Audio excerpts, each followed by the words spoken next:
I'm so sorry. This is still going to be dark. It's the nature of the episode tonight. Forgive me. As we've already pointed out, we are going to see women, people with uteruses, pregnant people, abortion providers, etc., being faced with a lot of scrutiny from law enforcement in these states where these abhorrent laws have been passed. So, what that means in the 21st century is that if you are suspected of aiding and abetting an abortion, if you are suspected of performing one or of having one, there is a very good chance that law enforcement will gather your data. We all have very large digital footprints, and I tend to think it's a good idea to be cognizant of that in any situation. But because of the unique position we are in now, it is very, very crucial that you practice safe browsing and focus on your digital security. So we actually have a couple of articles and resources here, one from the Electronic Frontier Foundation, another great list from BuzzFeed News talking about the various ways that you can protect yourself when you are searching for care for yourself or a friend. Would anybody like to dive into some of those tips, or I can give you a quick synopsis of a couple of them if you'd like. I'll jump in. One of the most important things that we need to be worrying about is keeping. Well, I don't personally need to worry about, but everybody that can have an abortion or can't has a uterus needs to be worrying about this. Is keeping your data separate from like your usual data that you have on your computer. If you're working on a computer all day, make sure like maybe you're using a different browser from what you're usually using. So if you're in Chrome all the time, maybe back off anything related to birth control or tracking your period into Firefox or something like that, which I know is not ideal, but it's what you got to do if you want to keep this kind of thing safe. Make sure your security settings are turned up about as high as you can get them, because you don't want your information to be tracked. Make sure your cookies are not getting turned on. I know it's so much easier just to like click on a link and have all your information all the way there, but you're going to want to turn off your cookies, because that's how they can track what websites you're constantly going into. You leave the digital footprint when you're using those. It's not just something that's delicious to eat. You need to be like, honestly, I've seen everybody talk about deleting their apps for tracking their periods. They do list an app in here. I think it was a Yuki for tracking the period. But if you can, I'd say almost go analog. Go back to the Stone Age and maybe use pen and paper if you can, and keep it in a safe place. It's not like out in the open, because there's zero way that they can track that with your digital footprint. It may not be ideal. I know not everybody can go back to. I can't even read my handwriting now because I've gotten so used to typing. But it may be something that might be it might be useful for going back that way on it. Yeah, Zach? indeed, Zach. Yeah, and I'd like to jump in to add on to clearing your browser history. I need to enforce why this is so important.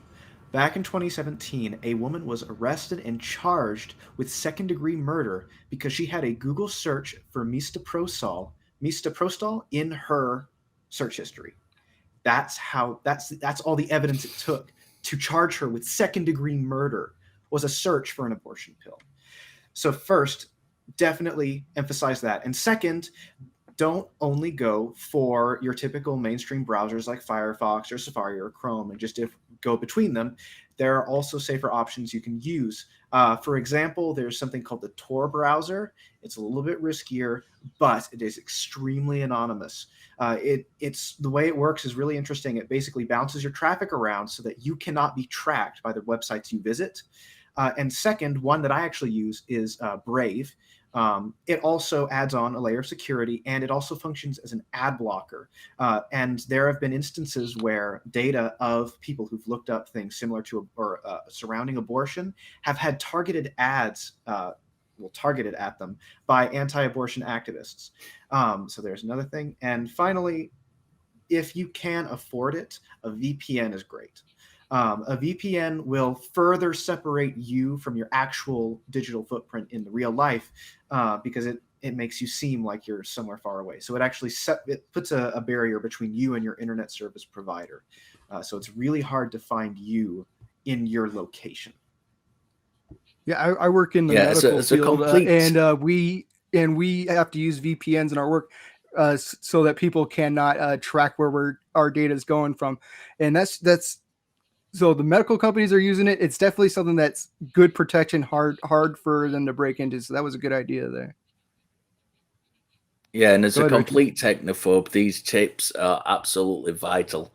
You know, I'm of a generation, an older generation, where we didn't have computers at one time, and we did communicate by pen and paper and the old dial-up telephone, where you had to wait about 9 hours to get a number through because you just pulled it and let it go, and it took that an hour to get back, and you had like 9 numbers to type in. So yeah, I've people like me have no idea how to use this kind of stuff, and technology is a whole new thing. So it's very, very important for everybody to have this knowledge and these tips. And this article gives a brilliant like synopsis of the different ways you can do that.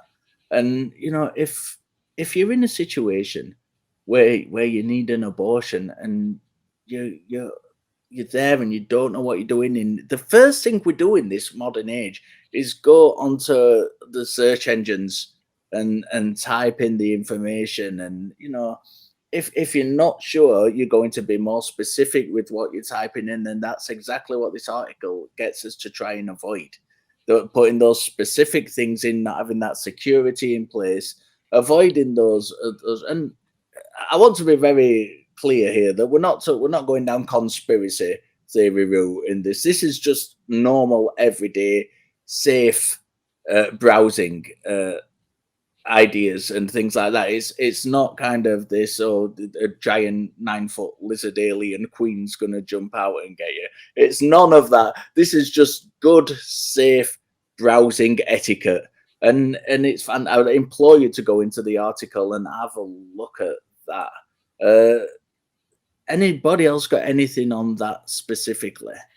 Yeah. I'm, I would not, if I were you, be too self-deprecating about showing your age, because I think that honestly, a lot of people today can learn a lot of things from the analog generation. A lot of the advice that I kind of want to throw in there as well is that yes, absolutely Tor browser, or another safe one, a VPN if you can afford it. It's that is bare minimum. You can't get away with just clearing your browser history like you're trying to show your hide your porn from mom and dad.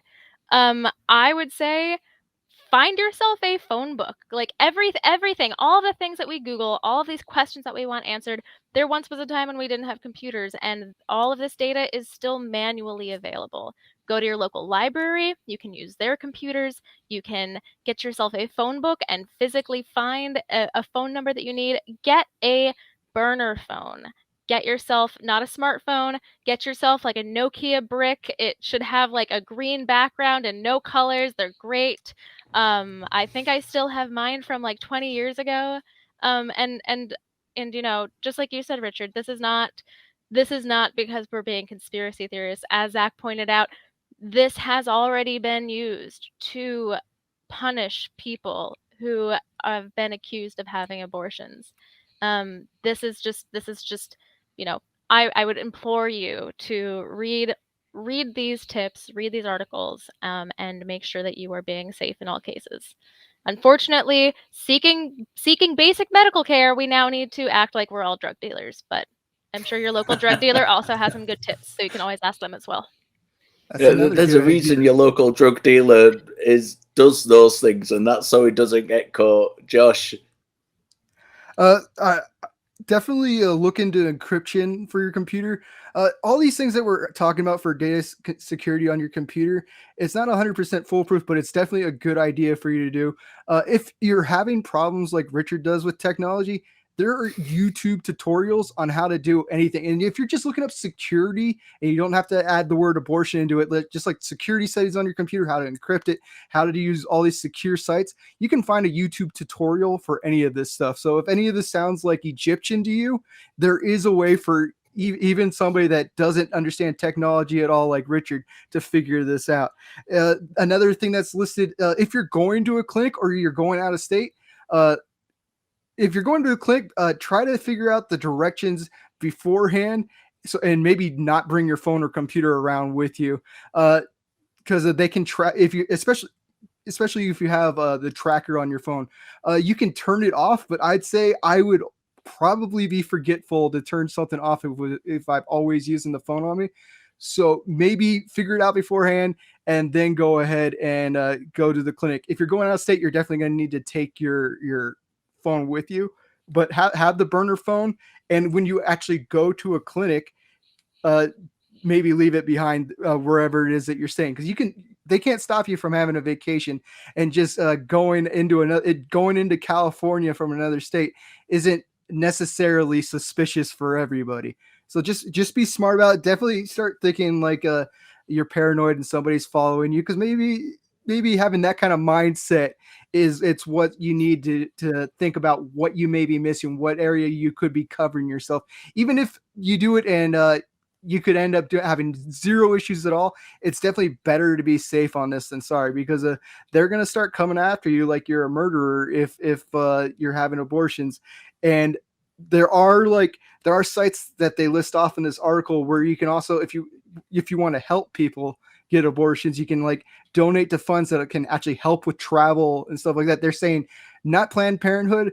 According to the articles, they're doing fine with the funding, and not every single state Planned Parenthood is going to be helpful, but it'll list off like areas near you where you can find abortion clinics or areas that will help get passage for people that need abortions in another location. Yeah, some good advice there. Zach, anything else on this one? I just want to stress again to be very careful with your online presence, and sticking to analog, I think, is a very safe thing to do, because there are so many trackers nowadays and so many complicated agreements that you could be doing something, or a company could be legally doing something to you that you don't want having tracked, especially in our modern day and age with the reversal of Roe. So I would actually say try to stick with analog when you can. Yeah, Genevieve. Yeah, I would just it's funny when I'm sort of thinking about this, there's nothing enjoyable about the situation, but I have fond memories of being a child and going somewhere new and looking up the directions on MapQuest and printing out that Ugh. sheet of paper and helping my mom read it off as we're going somewhere. It's really not a bad idea to bring that back. And obviously, don't Google abortion clinic in XYZ, city and print that out. There's a coffee shop nearby. You can search for that. Yeah, I hate to sound conspiratorial, but this is just the reality that we're living with. And I'm sure that many people will be successful in finding the help that they need out of state or online. But you want to be careful, because we really are coming into uncharted territories at the moment. Yeah, And indeed. if you're Josh. using like an app, or something like that, and to find location, there is like on Google Maps, there is a way so only while it's open, it's tracking your location. When you close it out, your location should not be being tracked. That again, I'd be still a little bit paranoid on. I like Genevieve's idea of like finding a coffee shop. That'd be like a last resort if you're absolutely hopeless about directions, which I can understand, because I'm back in those MapQuest days. It took me about 3 times as long to find the location as the estimation the majority of the time, because I always got lost. So I understand these paranoid tips are not going to be easy for everybody. I might even like suggest practice runs to like different locations that you're not sure of, and trying to get a better idea of how you can figure out these locations, instead of the day of when you actually do need an abortion, that you're just doing it while you're nervous and trying to figure things out. Maybe like figure out right now, before there's any kind of problem with you, figuring out where your plan, figuring out where you can go, and finding your route. Because if you've gone by an abortion clinic like 7 months ago or something like that, it's going to be hard for them to like track that when you're actually needing of it. So I'd be thinking ahead for every single step that you could possibly make for this, because they're not going to make it easy, but you gotta make it as difficult as possible for you to get in trouble with this kind of thing. Mm-hmm. Yeah, and really quickly, last thing, don't pay with your credit card. Please don't use your credit card. Get yourself some cash. Get a prepaid Visa card. I don't care. Just do not use a credit card with your name and all of your information at a clinic. That will not go well.